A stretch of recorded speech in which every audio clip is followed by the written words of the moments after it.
Je suis ravi aujourd'hui de recevoir, alors excuse-moi, Jean, que je commence, Ouais. Wozniak, ça se prononce bien Wozniak, c'est ça? Parfait, Ok, ça va, donc exactement. j'écorche pas ton nom. Moi, j'ai un prénom compliqué qu'on a écorché dans tous les sens, donc c'est pour ça que je préfère poser les questions au début avant de faire n'importe quoi. Ça marche. Alors, je suis aujourd'hui avec Michel Wozniak, qui me fait le plaisir d'être interviewé. Un grand merci, Michel, d'être là avec nous aujourd'hui. Merci à toi, Siegfried. Michel, je pense que tu cumules beaucoup de qualités au niveau de la formation, de l'intelligence humaine et de beaucoup d'autres choses. Est-ce que tu pourrais te présenter en quelques mots, nous donner ta vision de qui tu es? Ok, ouf. Alors, qui je suis? Rien que ça. Si on devait commencer par un mot, ça serait un passionné. Voilà, Ah. déjà un passionné par plein de choses. Partout où je mets mon nez, en fait, je me passionne et puis je développe voilà, des compétences et puis de l'intérêt, je dirais. J'ai passé 13 ans dans l'industrie, je travaillais dans l'informatique et plus particulièrement sur des projets axés à l'intelligence artificielle. Mhm. Et c'était des très gros projets, à très gros budget. Et puis à un moment donné, je me suis effondré d'un burn-out. Et là, en fait, ce que je me suis dit, c'est qu'il était temps de me retourner, je dirais, vers l'intelligence humaine plutôt que de rester sur l'intelligence des ordinateurs. Et ce qui fait que je me suis intéressé à pas mal d'aspects, notamment après qu'on m'ait dit que j'étais un légume. Voilà, on ne m'a pas précisé lequel, mais on m'a dit que j'étais un légume. Je me suis dit, je vais aller voir les deux personnes qui seraient le plus susceptibles de me réapprendre à fonctionner parce que je voulais revenir à l'état d'avant, on va dire. Et pour ça, je suis allé voir donc Richard Bandler, qui était le cofondateur de la programmation neurolinguistique, dite PNL, qui est en fait l'étude des comportements à succès, si on devait résumer ça en une phrase. Mhm. Et puis Tony Buzan, qui est l'inventeur du mind mapping ou carte mentale. Voilà. Mhm. Donc je me suis tourné vers eux deux, qui sont devenus tous les deux des références pour moi, mentors également. Et puis aujourd'hui, j'ai la chance de pouvoir travailler en partenariat avec eux. Et puis surtout côté Tony Buzan, puisque aujourd'hui je suis directeur pédagogique monde de sa structure. Et je suis un des seuls, ou le seul plutôt, formateur de formateurs agréés en francophone. Donc en gros, tout le domaine de l'apprentissage me passionne. Je travaille aussi avec des universités, avec des écoles. Je suis dans le board d'une école expérimentale en Roumanie basée sur le système finlandais, Mhm. où, voilà, où on monte plein de projets d'apprentissage pour tout type de profil. Alors, j'aime bien travailler aussi bien côté haut potentiel que également du côté opposé, je dirais, et encore, je pense que c'est même faux de dire ça, mais du côté des élèves en grande difficulté, du fait notamment de problématiques qui peuvent être quelquefois physiques, quelquefois tout simplement émotionnelles. Ouais. Et à chaque fois, il y a plein de choses qu'on peut apporter, en fait. Mhm. Génial. Voilà. Donc effectivement, une approche assez holistique Ouais. de l'humain, on va dire, dans la compréhension de son fonctionnement et dans l'optimisation de ce que peut faire l'être humain. Alors, ce qui nous réunit pardon, aujourd'hui, c'est vraiment le sujet de la procrastination, particulièrement, bien que je pense qu'il y a d'autres sujets qu'on va sûrement aborder par osmose, parce que quand tu me parles de mind mapping, tout ça, c'est quelque chose que nous on utilise souvent et qu'on adore utiliser. Aujourd'hui, on parle de procrastination. Alors, qu'est-ce que c'est que la procrastination? C'est déjà le fait de toujours repousser au lendemain ce qui pourrait être fait le jour même, qui touche particulièrement le haut potentiel. La première question que je vais te poser, c'est est-ce que toi, tu as rencontré à un moment de ta vie ce problème de procrastination, de repousser comme ça au lendemain sans Ouais. arrêt ce que tu peux faire le jour même? Alors souvent, et beaucoup à l'époque, beaucoup quand j'étais plus jeune, maintenant moins.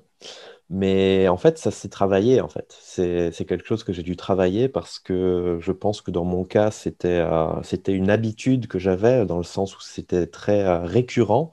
Mhm. Et en fait, j'ai cherché des méthodes déjà d'essayer de comprendre qu'est-ce que c'est que la procrastination, comment ça fonctionne, et après de trouver des alternatives ou des méthodes qui permettent pas de m'en débarrasser, clairement pas de m'en débarrasser, parce que je pense que ça peut être un très bon allié aussi, la procrastination, mais de Mhm. savoir l'utiliser de manière beaucoup plus intelligente. Ah, Voilà. ça c'est Ouais, intéressant ça. ouais. En fait, l'idée, pour moi, elle est toute simple, c'est que la procrastination, un peu comme tout, c'est une stratégie. C'est une stratégie qu'on a apprise à un moment donné. Je ne suis pas né procrastinateur. Mhm. Voilà, ça s'est développé avec le temps en fonction de certaines circonstances. Et donc, c'est quelque chose qui a été appris. C'est une manière de procéder qui a été apprise. Et ce qui est intéressant, c'est qu'elle est bourrée de paradoxes, cette manière apprise, en fait. Parce que quelqu'un qui procrastine tout le temps, si quelqu'un me dit, bah voilà, moi je procrastine tout le temps, ben en fait, on voit directement un paradoxe. C'est qu'il y a un domaine de sa vie où il ne procrastine jamais, c'est qu'il ne procrastine jamais à procrastiner. Effectivement. C'est super intéressant. Et ça, je pense que c'est très intéressant à réaliser, à prendre conscience, parce que ça veut dire que concrètement, bien évidemment, il a développé en lui cette ressource de procrastination ou cet outil Mhm. procrastination, mais il a également l'outil inverse, l'outil de passage à l'action, puisqu'il l'utilise systématiquement dès qu'il y a quelque chose à faire. D'accord. D'accord? Ouais. Donc, c'est intéressant déjà de prendre conscience de tout ça parce que bien souvent, quand on subit quelque chose, on a tendance à fonctionner, on va dire, d'un point de vue un peu plus victime, où on a Mhm. l'impression, voilà, ça me tombe dessus, j'y peux rien, c'est plus fort que moi. Mais on ne se rend pas compte qu'en fait, on a la compétence inverse également. Et ça, je pense que c'est le premier pas, je dirais, pour réussir à appréhender la procrastination et réussir à y faire quelque chose. C'est se Donc, rendre compte. première notion à prendre en compte, c'est qu'effectivement, on ne naît pas procrastinateur, Ouais, si je dis pas de bêtises, et ouais. qu'en plus de ça, même quand on procrastine, on ne se rend pas compte qu'on a toujours ancré le mécanisme d'anti-procrastination. C'est ça? Exactement, Exactement, exactement. d'accord. Parce Ok. que qu'est-ce qui se passerait si on commençait à procrastiner? Oui. On passerait à l'action, concrètement. C'est une mise en abîme qui peut être intéressante, effectivement. Ouais. Effectivement. Alors, ça a l'air d'être assez philosophique comme discours, mais la réalité, en fait, elle est derrière, quoi. Elle est là, elle est en toile de fond, en fait. Mhm, mhm. Intéressant, effectivement. Ok, donc qu'est-ce que tu as essayé, toi, quand tu as eu peut-être ce problème de procrastination, ou que même tu l'as rencontré par rapport aux accompagnements que tu fais autour de toi? Mhm. Qu'est-ce que tu as essayé, peut-être, et qui n'a pas marché pour, on va dire, pas enrayer, mais pour utiliser cette procrastination de manière différente? Alors, ce qui n'a pas marché, c'est la motivation. Ah, à qui le Euh, dis-tu? Mais c'est paradoxal, on se dit, voilà, pour passer à l'action, il faut être motivé. Mais la réalité de la motivation, c'est que c'est un état qui est très éphémère, en fait. Tu sais, Mhm, c'est quelquefois quelqu'un qui a peu de confiance en lui, quelqu'un qui est pas bien, il va mhm, regarder un film et d'un coup, il se dit, ah, ça y est, là, c'est bon, j'ai compris, c'est la révélation. À mhm. partir de demain matin, je suis une nouvelle personne, tout va être différent. Ouais. Et tu passes ta nuit, tu te réveilles le matin et puis il n'y a plus rien, quoi. Et ça c'est malheureusement un truc qui est très systématique, c'est que la motivation est extrêmement éphémère. Ça veut dire que si Ouais. tu veux te reposer dessus, bah, ça demande un effort constant. Et le problème, c'est que la raison qui fait qu'une personne procrastine, c'est justement quelquefois qu'il manque ce carburant ou ce dynamisme. Donc, compter sur une espèce de truc qui va demander un effort conscient constant, c'est contre-productif parce que ça va marcher un certain temps et à un moment donné, ça va de nouveau se casser la figure. Et quand ça se casse la figure, pour peu que tu aies peu de confiance en toi, eh ben, cercle vicieux. Tu te retapes dessus en disant, mais tu vois, de nouveau, tu n'y arrives pas, quoi. De Mhm. nouveau, ça marche pas. De nouveau, tu fais rien. Donc, ouais, la motivation, ça n'a pas marché. La motivation, ça marche pas. Je te rejoins là-dessus. Alors, autant la motivation peut être un outil extrêmement intéressant, mais il faut, comme tu l'as dit très bien, il faut bien noter que c'est éphémère. Donc, ça fonctionne, mais à court terme, la motivation. Ouais. OK, pour la motivation, très bien. Et qu'est-ce qui serait passé si toi ou les personnes que tu accompagnes continuaient comme ça à procrastiner? C'est-à-dire qu'effectivement, quand certaines personnes ont un véritable blocage au niveau de la procrastination, qu'est-ce qu'on risque à rester, entre guillemets, hein, avec l'étiquette d'un procrastinateur? Bah, je dirais le risque extérieur est pas énorme, je dirais c'est plutôt le risque intérieur qui est important Mhm, parce que on a un autocritique qui est très puissant. Ce qui fait que à chaque fois qu'on fait quelque chose de bien, on se donne une petite tape sur l'épaule, on est bien content de nous-mêmes. Mais par contre, quand on fait quelque chose de mal, on a tendance à être souvent très sévère. mhm, Et je pense que d'autant plus une personne qui a un fonctionnement de type haut potentiel, qui quelquefois peut avoir des problématiques aussi d'estime de soi ou quoi, parce que c'est normal, ça fait partie du package, en fait. Ben, je pense que les conséquences néfastes, elles peuvent être beaucoup plus à un niveau intérieur, c'est-à-dire de nouveau diminution de soi-même, de nouveau autocritique excessif. Et en fait, ça devient un sable mouvant, en fait. Un sable mouvant où on essaye de se débattre et on est juste en train de s'enfoncer davantage. Donc pour moi, le D'accord. risque est beaucoup plus, on va dire, émotionnel et psychologique que physique. Après, on fait pas quelque chose, ça va, c'est pas la mort non plus. Mhm. Tout est rattrapable, on va dire. Donc, Même si tu n'as pas fait ta déclaration d'impôt, à un moment donné, même si tu l'as fait en retard, bon, bah, tu auras des pénalités, mais il n'y a pas mort d'homme, on va dire. mhm. Ouais. D'accord. Donc, première chose à noter, c'est qu'effectivement, pour toi, de ton point de vue, c'est qu'effectivement, c'est plutôt un problème intérieur, la procrastination, une sorte de perte de confiance en soi, les effets négatifs sur sa propre personnalité, sa propre perception, en tout cas. Ouais. Et justement, par rapport à ça, quels seraient, d'après toi, les signes à observer? Parce que souvent, les personnes ne se rendent pas compte qu'elles sont procrastinatrices, en fait. Et donc, quels sont les signes à observer pour se dire, tiens, là, effectivement, je ne devrais pas remettre ça au lendemain. Quelles Mhm. sont, d'après toi, les définitions d'un bon comportement et d'un comportement qui penche vraiment à la procrastination, pour l'instant, qu'on va qualifier négative, mais après, tu donneras ton avis là-dessus, hein.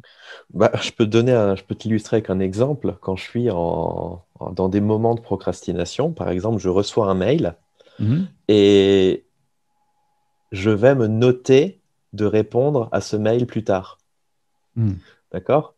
Ouais. Et quelquefois, quand je prends un peu de recul, je me dis, bah, le temps d'aller, parce que moi j'ai un outil pour gérer mes tâches, en fait, qui s'appelle Trello, c'est un outil de gestion de tâches. Bah, le temps que j'aille dans Trello pour créer ma tâche et de me dire, voilà, il faudra répondre à ce mail, dans la Mhm. réalité, si j'avais répondu tout de suite, j'y aurais passé moins de temps. Mhm. Pour moi, ça, c'est un signe. Lorsque tu te rends compte que même pour des choses toutes simples et toutes rapides qui vont te prendre, je sais pas moi, 1 minute, que même ça, tu ne le fais pas tout de suite, pour moi, c'est un signe qu'il y a quelque chose à changer. D'accord. Il y a un mécanisme déjà de fonctionnement qui est un comportemental plutôt qui serait à modifier déjà Ouais, par rapport à ça. ouais, je dirais une habitude qui s'est trop ancrée. Mhm. Après, quand c'est des grosses choses, évidemment, on remet à plus tard ou on divise, on morcelle, mais quand c'est des petites choses, pour moi, c'est le plus gros indicateur. Mhm. Si D'accord. les gens remettent à plus tard des réponses qui prennent, on va dire, moins d'1 minute, allez, donnons un chiffre. Mhm. Si on remet à plus tard des trucs qui durent moins d'1 minute, là, il faut se poser des questions quand même.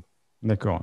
Donc, c'est plutôt repérer les petits signes tiens, ça, je le ferai plus tard, ça, je le note Ouais, pour après, ça, j'y réponds plus tard, ça, je le ouais, garde de côté pour après. C'est des petits réflexes ouais. de petites procrastinations qui peuvent cacher justement une accumulation ou de la grosse procrastination derrière. Exactement. Et l'idée surtout, c'est d'éviter après de diaboliser la procrastination, parce que la procrastination, elle est vitale pour l'être humain. Et ça, Alors, je pense, justement, c'est aussi donne-nous une ton prise point de de vue conscience. là-dessus, parce que tu nous as dit Voilà. que justement, il y avait une autre définition de la Ouais. procrastination, plus Voilà. intelligente, c'est quoi alors? Ben, regarde, quelqu'un qui ne procrastine jamais, c'est par exemple un maniaque de la propreté. Un maniaque de la propreté, il va faire le nettoyage complet de sa maison, complet, complet. À un moment donné, quelqu'un va entrer, il va juste laisser un petit peu de saleté à l'entrée. Bah, qu'est-ce qu'il va faire? Il ne peut pas procrastiner ce truc-là à plus tard. Il va Mhm. tout de suite ressortir l'aspirateur et il va pas seulement nettoyer là où était la personne, il va tout nettoyer. Mhm. Ça, c'est un passage à l'action extrême. D'accord. Et ça, c'est un risque. Et ce risque, on peut le voir bien sûr comme ça physiquement, mais on peut le voir aussi avec des personnes qui ont des capacités d'apprentissage importantes. Par exemple, moi, j'ai aussi ce problème quelquefois. C'est ce qu'on appelle la sérendipité. C'est une Mhm. traduction littérale. Enfin, plutôt c'est le mot anglais original serendipity, qui est en fait cet art de découvrir constamment de nouvelles choses et de s'intéresser à plein de nouvelles choses. Par exemple, c'est le syndrome de beaucoup d'enfants qui ont un devoir à faire, qui vont aller sur YouTube pour trouver la réponse à une question. Et pendant qu'ils sont en train de chercher la réponse à cette question, ils voient d'autres vidéos qui parlent de trucs intéressants aussi. Et tac, ils vont commencer à cliquer un peu partout. Et là où ils auraient dû trouver une réponse en 2 minutes, en fait, ils se retrouvent 4 heures plus tard sans avoir la réponse, mais en ayant Ouais. vu plein d'autres choses. Mhm. Et là aussi, on est sur un truc qui est très, très lié à la procrastination. Parce que finalement, la personne a procrastiné à faire la tâche qui lui était impartie, mais par contre, a été extrêmement active à faire autre chose.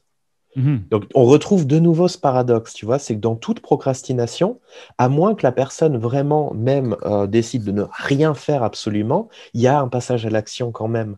Mais Mhm. c'est un passage à l'action qui donne un niveau de satisfaction différent.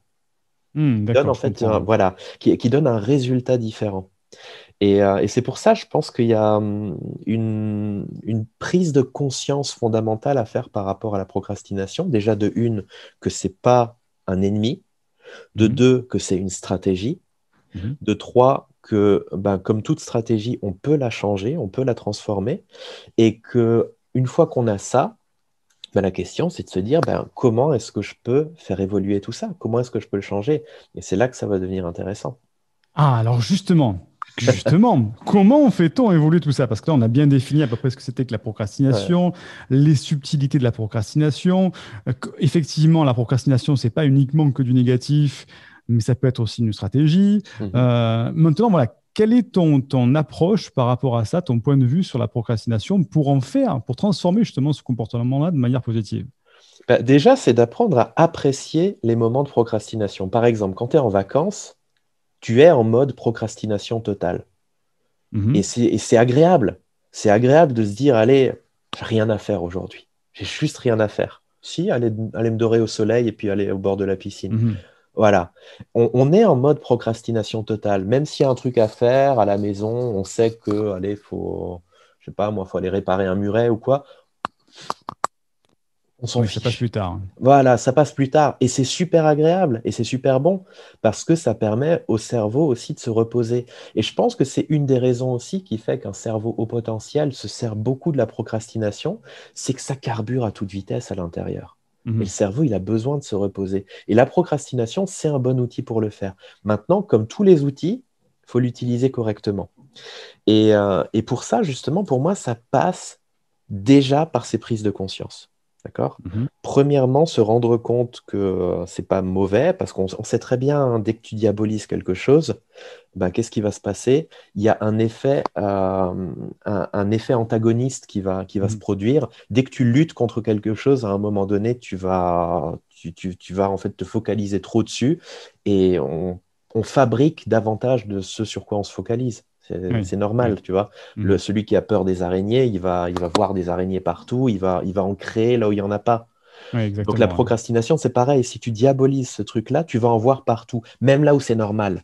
Et Mhm. là, ça devient problématique. Parce que la personne, elle va être en vacances et elle va se stresser d'être en vacances en disant, mais tu vois, de nouveau, tu fous rien, quoi. Mhm. Mhm. Et ça Mhm. m'est arrivé. Ça, à un moment donné, D'accord. ça m'est arrivé. Quand je me Mhm. suis rendu compte que les vacances étaient plus stressantes que reposantes pour moi, là aussi, pour moi, c'était un signe qu'il y avait un problème, qu'il y avait un truc qui D'accord. allait pas, qui était Donc, ne mal pas réglé. diaboliser la procrastination, ne Exactement. pas se mettre trop d'énergie dedans sur cet effet-là. Exactement. Ok. Voilà. Donc ça, c'est un point. Le deuxième point, c'est qu'on voit qu'il y a clairement une notion très émotionnelle dans la procrastination, parce que celui qui procrastine, il va se taper dessus, il va justement avoir son niveau d'énergie qui baisse encore plus, donc il y a vraiment un rapport à l'émotion qui est très très fort. Mhm. Et on sait que ce rapport à l'émotion, il va avoir plein d'impacts. Alors là, je le dis pour tous ceux qui justement ont ce côté haut potentiel, c'est que le stress à l'excès, c'est une sécrétion de cortisol à l'excès. Et le cortisol, en fait, inhibe le fonctionnement de l'hippocampe, qui est le point d'entrée de la mémoire à long terme. Ça veut Mhm. dire que plus on est dans un état de stress, d'inquiétude, ou de je me tape dessus, ou de je me fais pas confiance, etc., plus on va limiter chimiquement le fonctionnement de notre cerveau. Donc c'est doublement, voire triplement, voire même quadruplement problématique Mhm. parce que vraiment, c'est ce qu'on appelle un cercle vicieux. D'accord. C'est, tant qu'on voit les choses comme étant un problème, on risque de se tendre un piège en réalité. Mhm. Donc vraiment, cette notion de prise de conscience, j'insiste et j'insiste et j'insiste, mais c'est la base du truc. C'est-à-dire que le jour où tu peux assumer tes moments de procrastination positifs et bénéfiques, c'est beaucoup plus facile après de pouvoir limiter les niveaux de stress, Mhm. donc de pouvoir fonctionner de manière rationnelle, donc laisser le néocortex fonctionner plus, plutôt que de rentrer dans une mécanique émotionnelle automatique de je me tape dessus. Oui. Donc vraiment, là, la prise de conscience, elle peut être très, très, très utile.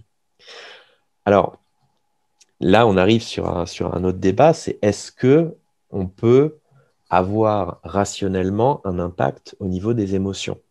Mhm. Certains disent que non. Certains disent que l'émotion prend le dessus, et effectivement, on sait que biologiquement, quand on a des émotions trop fortes, ça va venir déconnecter, on va dire, toutes les parties néocorticales. Ok, certes, mais il y a un autre aspect. Et pour ça, j'aurais te donner un exemple. C'est un Ok. exemple personnel. Quand j'étais gamin, je devais avoir 5 ans, je pense, 5 ans à peu près. Et quand j'allais dormir, ma mère venait me border et elle éteignait la lumière, elle sortait de la pièce et très vite, je me mettais à hurler parce que je voyais des fantômes. Mhm. Alors, ma mère, tout simplement, elle venait dans la chambre, elle me disait, mais Michel, les fantômes, ça n'existe pas. En gros, elle me mettait en opposition par rapport à la réalité que moi je voyais. Oui. Résultat, qu'est-ce qui se passait? J'en voyais d'autant plus. Aujourd'hui, je sais ce que je voyais. Pourquoi? Parce que dans mon lit, j'avais la lampe juste au-dessus de moi. C'était une lampe avec 3 ampoules. Et à chaque fois, je voyais 3 fantômes. Alors, tu te doutes de ce que c'était, en fait, ces fantômes. C'était de la D'accord. persistance rétinienne, c'est-à-dire j'avais Oui. les yeux rivés sur le plafond, avec 3 ampoules qui donnent une charge importante, qui Mhm. en plus est ronde, avec des espèces d'ondes un peu particulières. Et quand on éteint la lumière, qu'est-ce que tu vois? Bah, tu vois ces 3 lumières qui sont là. Et ce qui est intéressant avec la persistance rétinienne, c'est que si maintenant tu bouges les yeux, les 3 trucs se déplacent, mais avec un certain temps de retard. Tu sais, tu bouges l'œil Exactement, ouais, tout à et le fait, je truc se vois. déplace, et en Oui. plus, c'est pas stable. Tu as Mhm. l'impression que c'est vivant. Résultat, pour moi, c'était traumatisant. C'est-à-dire, émotionnellement, c'était un vrai traumatisme. J'ai passé à peu près 5 ans à devoir dormir la lumière allumée. D'accord, oui. Mais Oui. imagine maintenant que ma mère ait compris ce qui se passe et qu'elle soit venue à un moment donné et qu'elle m'a dit, mais Michel, je vais t'expliquer ce que c'est. Regarde, fixe tes yeux sur la lumière. Ok, je Mhm. fixe les yeux. Je reste avec toi, tout va bien. Elle éteint la lumière. Qu'est-ce que tu vois? Elle dit, ah ben je les vois, les fantômes. Il dit, ils sont où? Il dit, bah ils sont là où il y a la lumière. Ah, c'est intéressant ça. On Mhm. rallume. Elle m'aurait proposé, par exemple, de regarder un petit peu de côté pour la voir dans le champ, on va dire, dans le champ périphérique. Elle aurait refait le truc. Ah bah ils sont là. Il dit, à quel endroit? À l'endroit où il y avait la lumière. Je dis, ah, Mhm. intéressant. Et tu vois, par rationalisation, par réflexion, là, elle m'aurait expliqué ce que c'est que la persistance rétinienne, mais avec des mots de 5 à 6 ans, tu vois. Mhm. Et qu'est-ce qui se serait passé? D'une heure à l'autre, ce truc qui était un traumatisme qui m'a empêché de dormir pendant 5 ans serait devenu un jeu. Oui. En fait, elle aurait pu changer ton paradigme, ta réalité sur la perception de ce qui se passait, en fait. Ouais. Exactement, parce que Mhm. tout est question de perception. Ça Mhm. veut dire qu'il y a ce que moi je perçois de la réalité, donc les interprétations que j'en fais, qui peuvent être bénéfiques ou non pour moi. Je dis jamais positif ou négatif, c'est plutôt bénéfique ou pas bénéfique. Ben, Mhm. la procrastination, c'est pareil. Tant que tu te tapes dessus en te disant c'est mauvais, c'est pas bien, c'est à dégager, ben, le problème, c'est que tu renforces le problème. Mhm. Alors que dès le moment où tu as les bonnes prises de conscience et tu comprends en fait qu'en réalité, surtout pour quelqu'un de haut potentiel, c'est un mécanisme important Mhm. pour pouvoir poser un petit peu le cerveau et qu'il faut l'apprécier, on va dire, en tant que tel, et ben d'un coup, tu baisses la charge, c'est beaucoup plus facile de rationaliser dessus et c'est beaucoup plus facile après quand tu es en vacances de dire, bon ok, là je suis en vacances, ok, j'assume, c'est bon, je fous rien et j'assume de rien foutre. Voilà. D'accord, donc Ce tu qui n'est pas raccroches possible ça à la autrement. procrastination dans le fait que tu interprètes ta réalité différemment après. Exactement. Mhm. Et pour moi, tout part de là. C'est-à-dire qu'en fait, en gros, on démultiplie l'effet des choses contre lesquelles on lutte. Mhm. Et c'est pour ça, j'aime pas trop dire qu'il faut travailler contre la procrastination. Tu sais, pour moi, c'est contre-productif. C'est comme, tu sais, c'était Mère Teresa, je crois, qui avait été invitée à une manifestation contre la guerre. Et en Mhm. fait, elle a refusé, je crois que c'était elle ou c'était l'abbé Pierre, je ne sais plus. Et il a répondu en fait que je ne viendrai pas à une manifestation contre la guerre, mais le jour où on fera une manifestation pour la paix, je viendrai. Mhm. Effectivement, oui. Oui. Tu vois, ça a l'air d'être très philosophique ou quoi, mais en réalité, ça reflète les mécanismes de fonctionnement intérieur. Et C'est-à-dire oui. qu'il faut à un moment donné s'adapter au fait qu'on perçoit la réalité tous différemment. Mhm. Et c'est vrai que de notre culture, de notre société, on a un formatage plutôt qui va se concentrer sur le négatif. Et de Mhm. par nos origines ancestrales, on se concentre plutôt sur le négatif que sur le positif. Donc effectivement, Exactement. ça Et, vient là. et on se positionne en victime par rapport à tout ce qui est du domaine de l'émotionnel. C'est-à-dire qu'au Mhm. moment où je me sens dépassé, on a vraiment la sensation, je ne peux rien faire. Mhm. Mais tu vois, cet exemple du fantôme, pour moi, il montre quand même qu'on a une emprise importante d'un point de vue rationnel, mais il faut juste le faire intelligemment. Il faut juste se D'accord. poser les bonnes questions. Et quand Mhm. tu te poses les bonnes questions, d'un coup, tu te rends compte que l'amygdale ou le système de la peur, il n'a plus besoin de s'activer autant. Il n'a plus Mhm. besoin de se déclencher. Et c'est exactement pareil avec les colères que vont générer un excès de procrastination ou quoi. Pour moi, ça part vraiment par une prise de recul. C'est ce qu'on appelle justement en PNL de changer de position perceptuelle. Je me Mhm. regarde de l'extérieur et j'analyse, tout simplement. Oui. Ouais. Une Je- je- métacognition avec beaucoup de recul sur la situation, Exactement. hein. Ok. Exactement. Et quand tu fais ça, tu as déjà une emprise beaucoup plus forte sur tous ces phénomènes, sur tout ce que la procrastination peut déclencher.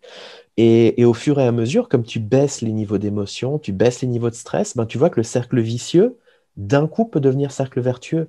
Parce que si Mhm. je baisse les niveaux de stress, d'autocritique, d'autoflagellation, etc., je baisse mes taux de cortisol.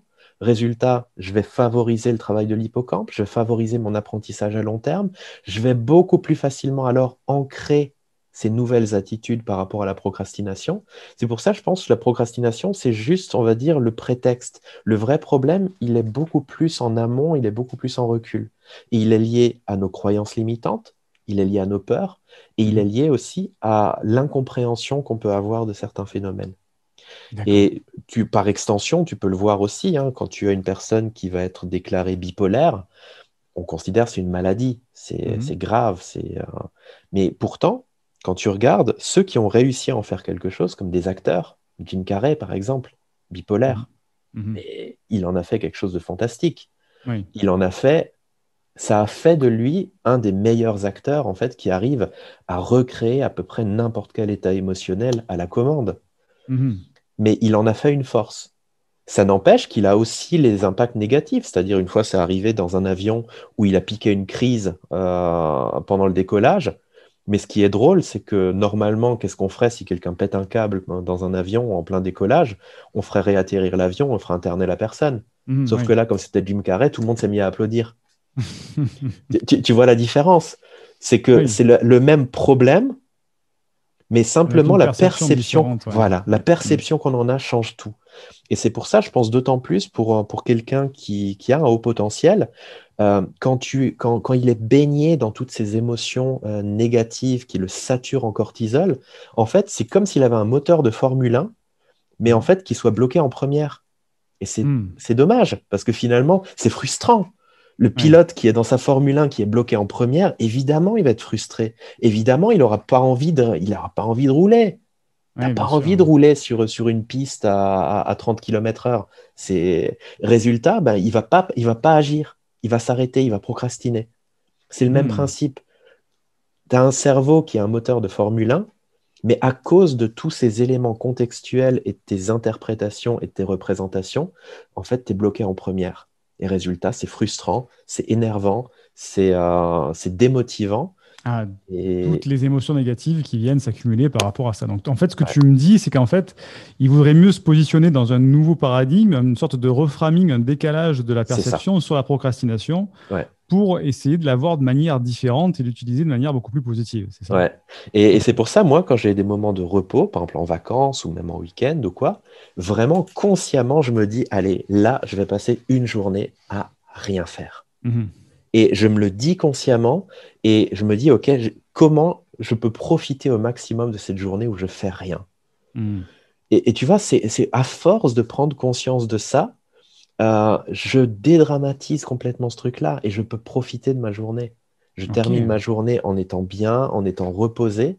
Et effectivement, quand tu es bien et reposé, c'est beaucoup plus facile après de passer à l'action. D'accord. Donc, c'est un extrêmement puissant. détachement, une désinhibition par rapport être décomplexé par rapport à la procrastination. C'est déjà Ouais, une très bonne perception de ce qu'on peut appeler une problématique à la base. ouais, Michel, je te remercie pour cette première partie de l'interview. On va se retrouver dans la deuxième partie après où on va essayer d'aller dans les cas un petit peu plus concrets, des exercices un petit peu plus pratiques. Donc, je vais te questionner par rapport à ça. Avant qu'on se quitte pour cette première partie, il y aura sous la vidéo un lien qui va envoyer vers ton site qui explique ton travail et ce que tu fais. Donc, si vous voulez découvrir ce que fait Michel, ses accompagnements, ses formations, eh bien, tous les liens sont en description. Je te remercie déjà grandement, Michel, pour cette première partie et on se retrouve dans la deuxième partie. merci Siegfried, merci à vous.